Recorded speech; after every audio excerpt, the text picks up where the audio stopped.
Bonjour à toutes et à tous, bienvenue à la séance 3 du module 15 de la méthode heuristique des mathématiques. Nous allons commencer avec nos activités ritualisées. Dans un premier temps, écrire en lettres des nombres et ensuite travailler sur les différentes représentations d'un même nombre.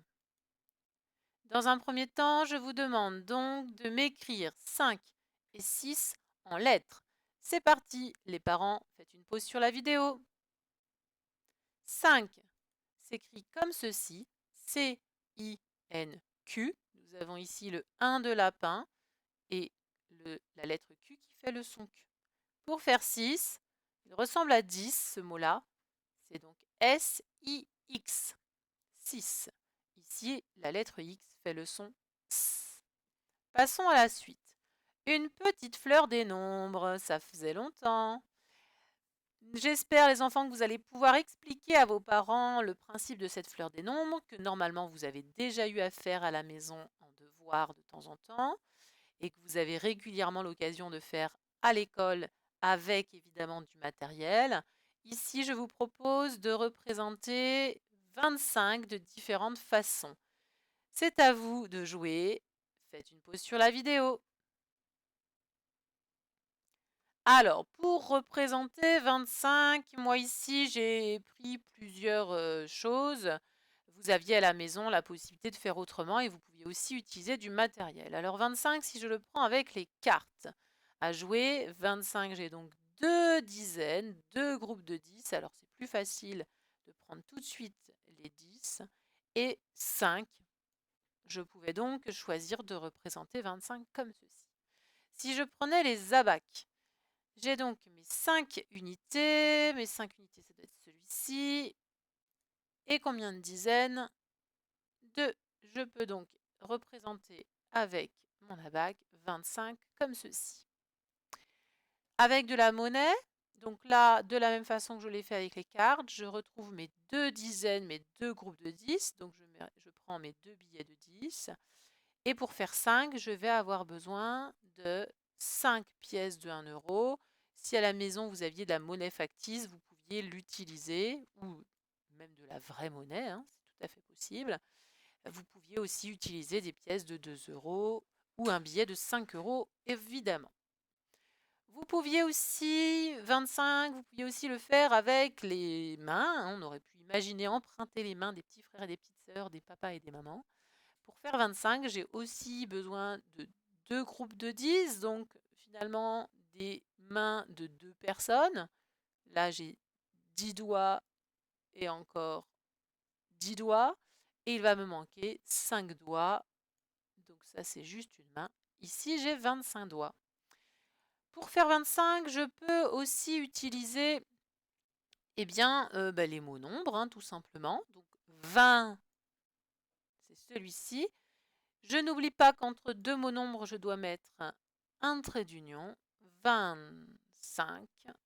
Le voici, j'ai écrit 25. 25, je peux aussi le représenter avec des dizaines et des unités. Nous avons vu tout à l'heure que 25, c'était deux dizaines et 5 unités. 1, 2, 3, 4 et 5. J'aurais aussi pu prendre les dés si je l'avais souhaité. N'hésitez pas à la maison, quand vous travaillez sur la fleur des nombres, à passer plutôt par la manipulation, en prenant soit vos billets de Monopoly ou de tout autre jeu que vous avez trouvé à la maison. Vous pouvez représenter avec les mains, en prenant les mains des petits frères et des petites sœurs.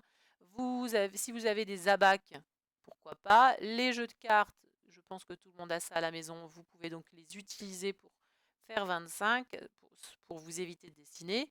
Les dizaines et les unités, comme nous l'avons vu dans d'autres vidéos, vous n'hésitez pas à faire des découpages dans dans du papier, faire des bandes de papier et des petits carrés pour pouvoir manipuler. Et puis bien les mots nombres, on peut aussi imaginer que les papas et les mamans réécrivent ceci sur une feuille de papier, fassent des découpages pour que lors de la prochaine séance, vous puissiez passer plutôt par la manipulation plutôt que d'écrire sur votre ardoise. Voilà les enfants pour différentes représentations du 25, hein, qui ne sont pas exhaustives. J'aurais aussi pu prendre 25 petits objets. Il y avait plein de solutions différentes. J'espère que vous avez été imaginatif. Passons maintenant à la suite. Du calcul mental. Et aujourd'hui, je vous propose de voir comment nous pouvons calculer rapidement 9 plus 6, c'est-à-dire comment on fait pour ajouter rapidement 9 et quelque chose. Je vous laisse dans un premier temps y réfléchir et je vous propose ensuite une solution efficace et rapide. Pour ce faire, on peut imaginer donc, on a par le dessin 9 représentés ici et 6. En classe, nous avions vu que le 9, c'était un petit voleur et qu'il n'avait qu'un seul rêve, un seul et unique rêve, ce nombre 9, ce chiffre 9. Il veut devenir un 10. Tout le monde rêve de devenir un 10. Et pour devenir un 10, eh bien, il ne lui manque qu'une seule petite chose. Et du coup, ce 9, qui n'a qu'un seul rêve, devenir un 10, va devenir un petit voleur. Il va voler à son voisin un jeton pour devenir ce fameux 10. Mais du coup, le voisin va perdre un jeton. Ce qui nous permet de dire que 9 plus 6, ça va être la même chose que 10, donc notre 9 qui s'est transformé en 10, notre 9 voleur, 10, et puis 5, puisque notre 6 a perdu un jeton, on lui en a piqué un. On peut donc dire que 9 plus 6, c'est la même chose que 10 plus 5. Et 10 plus 5, eh bien ça, c'est très facile, c'est une dizaine. Et 5, c'est donc 15. Je vous propose cette petite animation trouvée sur YouTube pour visualiser cette opération 9 plus 5 qui est schématisée autrement. Alors il n'y a pas de son, c'est normal, parce qu'il n'y a pas de son sur cette vidéo.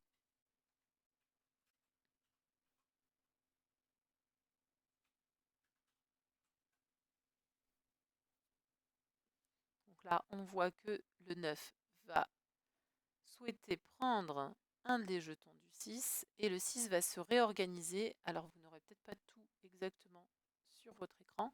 Il s'est réorganisé pour mieux voir.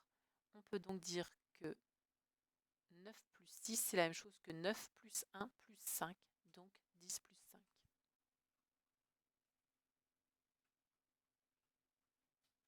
Et là, on trouve le 15. On peut aussi fonctionner comme ceci. Je vais jusqu'à 10, il m'en faut 1. Et j'ajoute les 5, puisque 6, c'est 5 et 1. Donc ça fait 15. Un peu de pub sur YouTube. Et voici. Vous allez pouvoir utiliser la même technique de ce voleur de 9 pour calculer rapidement, cette fois-ci, 9 plus 8. À vos crayons, c'est parti. Alors si on utilise la même technique, je représente mon 9, je représente mon 8 avec des jetons. Le 9, que va-t-il faire? Oui, il va voler un jeton au 8, puisqu'il n'a qu'un seul rêve, c'est de devenir un 10. Il pourrait chanter « Moi j'ai un rêve » comme dans Réponse. Ici, on voit bien, hein, le 9 qui était en orange a volé un jeton au 8. Il s'est transformé en 10. Le 8 a perdu un jeton. Lui, il s'est donc transformé en 7. 9 plus 8, c'est la même chose que 10 et 7. Et donc, un groupe de 10 et 7, ça fait 17. N'hésitez pas à vous entraîner avec d'autres calculs pour faire 9 plus quelque chose, pour utiliser cette technique très efficace, puisque c'est la technique que l'on utilise en tant qu'adulte, sans forcément se dire que le 9 est un voleur, mais c'est une technique de calcul mental très efficace quand on doit ajouter 9, et une technique donc utilisée par tous, même quand on est grand. Passons à la suite. Donc, séance 3 aujourd'hui, atelier 3. Et pour cet atelier, eh bien, c'est un atelier de résolution de problèmes. Aujourd'hui, je veux savoir combien de cookies y avait-il avant qu'elle ne les mange. Ouh, une histoire de cookies. Mamie a fait des cookies. Elle a mangé 5 cookies. Maintenant, il en reste 12. Mamie a fait des cookies. Elle a mangé 5 cookies. Maintenant, il en reste 12. Combien de cookies y avait-il avant qu'elle ne les mange?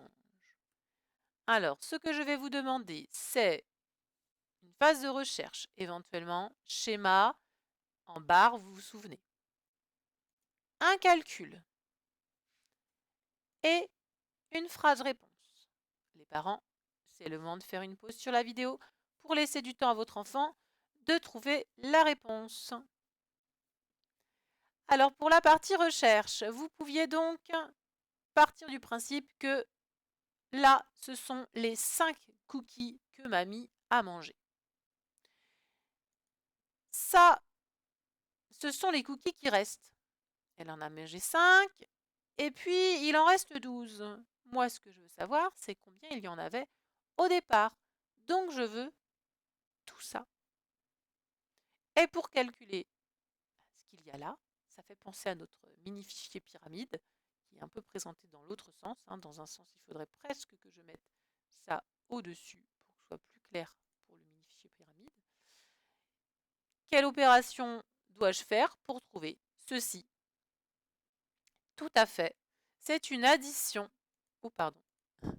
Il fallait donc faire 12, donc les cookies qui restent, plus les 5 qu'elle a mangés. Ça va nous permettre de savoir combien elle en avait au départ. On fait une addition parce qu'on cherche un nombre plus grand. Au départ, elle avait plus de cookies ou moins de cookies que maintenant? Oui, tout à fait, elle en avait plus, donc on cherche un nombre plus grand. Pour faire 12 plus 5, vous utilisez la technique de votre choix, soit le schéma, soit les doigts, soit la bande numérique en avançant de 5 cases, et vous allez donc trouver 17. La phrase réponse, je rappelle qu'on utilise les mots de la question. Il y avait 17 cookies. Quelle mamie gourmande, dites donc.